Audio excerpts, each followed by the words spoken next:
और सत्ता में अब बात माफी और मोह वाली उस राजनीति की जिसका केंद्र है बीएसपी अध्यक्ष मायावती और उनके भतीजे आकाश आनंद। मायावती के लाडले भतीजे आकाश आनंद का अपनी बुआ की बहुजन समाज पार्टी में आना जाना लगा हुआ है। एक बार फिर से मायावती की सियासत आकाश आनंद पर पिघल गई है और सिर्फ 41 दिन पहले पार्टी से बाहर किए गए आकाश को अब पार्टी का हिस्सा फिर से बना लिया गया है। लेकिन अब राजनीति में यह सवाल ट्रेंड कर रहा है कि आकाश की वापसी मायावती के लिए जरूरी है या सियासी मजबूरी है।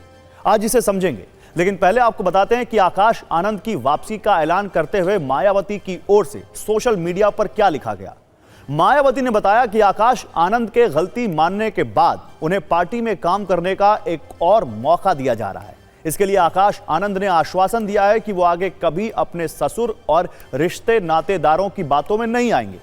हालांकि इस बार मायावती ने आकाश आनंद को पार्टी में तो शामिल किया, पर उत्तराधिकारी वाली गद्दी नहीं सौंपी। मायावती ने बताया कि वो अभी स्वस्थ हैं और किसी को उत्तराधिकारी नहीं बना रही हैं। लेकिन लोगों के मन में सवाल यह है कि आखिर ऐसा क्या हुआ कि 41 दिन पहले जिस भतीजे से मायावती का मोह भंग हो गया था, आखिर उन्हें लेकर मायावती फिर से मोम की तरह कैसे पिघल गई। तो इसके पीछे की वजह आकाश आनंद के वो संकल्प हैं जो उन्होंने मायावती से किए। आकाश आनंद ने अपने सोशल मीडिया अकाउंट पर लिखा है कि मायावती जी को वो दिल से एकमात्र राजनीतिक गुरु और आदर्श मानते हैं। पार्टी के हित के लिए वो अपने ससुराल वालों को कतई बाधा नहीं बनने देंगे। अपने राजनीतिक फैसलों के लिए किसी भी नाते रिश्तेदार से सलाह नहीं लेंगे और अब से वो सिर्फ और सिर्फ आदरणीय बहन जी के दिए गए दिशा निर्देशों का पालन करेंगे। इसीलिए आकाश आनंद ने मायावती से अपील की थी कि वो उनकी पिछली गलतियों को माफ करेंगे और दोबारा पार्टी में लें। और इतना सुनते ही मायावती ने आकाश आनंद के लिए पार्टी और दिल दोनों के दरवाजे खोल दिए और सारे गिले शिकवे भूलकर उन्हें दोबारा पार्टी में शामिल कर लिया। वैसे ये पहली बार नहीं है जब मायावती का अपने भतीजे आकाश आनंद से मोहभंग हुआ हो और फिर अचानक हृदय परिवर्तन हुआ हो। यह लिस्ट काफी लंबी है।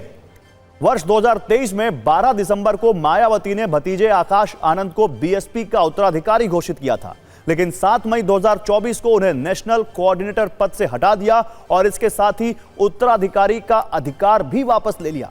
लेकिन 47 दिनों में ही मायावती का मन ऐसा बदला कि आकाश आनंद उन्हें फिर से प्रिय हो गए। 23 जून 2024 को उन्होंने फिर से आकाश को उत्तराधिकारी बनाया और नेशनल कोऑर्डिनेटर का पद भी वापस दे दिया। लेकिन यह कहानी भी ज्यादा दिन नहीं चली। 2 मार्च को उन्होंने आकाश आनंद को पहले सभी पदों से हटाया और पार्टी से भी निकाल दिया। लेकिन यह सियासी नाराजगी 41 दिन भी नहीं टिक सकी और उन्होंने एक बार फिर से आकाश आनंद को पार्टी में वापस ले लिया है।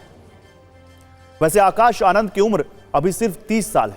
वो लंदन से एमबीए की पढ़ाई करके लौटे हैं। इसीलिए मायावती को लगता है कि शायद आकाश आनंद का कांशीराम वाली पारंपरिक बीएसपी में आधुनिक विचारधारा वाला फ्लेवर डालकर उसे नई ऊंचाई तक ले जाएंगे। कुछ राजनीति के जानकार यह भी मानते हैं कि मायावती ने अपने भतीजे को जो राजनीतिक समझ दी थी वो उस दायरे से बाहर आकर राजनीति कर रहे थे, जो मायावती को बिल्कुल भी मंजूर नहीं है। फिलहाल बीएसपी अध्यक्ष ने लाडले भतीजे को एक और मौका दिया है। देखते हैं आकाश आनंद राजनीति के मैनेजमेंट में मास्टर्स कर पाते हैं या नहीं।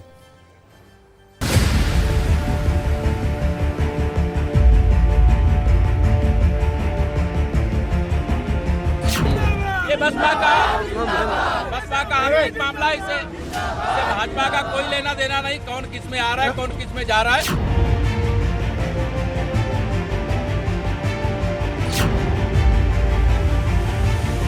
आने वाले समय में आकाश आनंद जी को बहुत सारी शुभकामनाएं और जैसी कुमारी बहन मायावती जो चाहती हैं उनको उसी तरह पार्टी में रह के अनुशासित तरीके से काम करना चाहिए और वो देश के हित में और देश के लोगों के हित में काम करेंगे, मुझे ये उम्मीद है।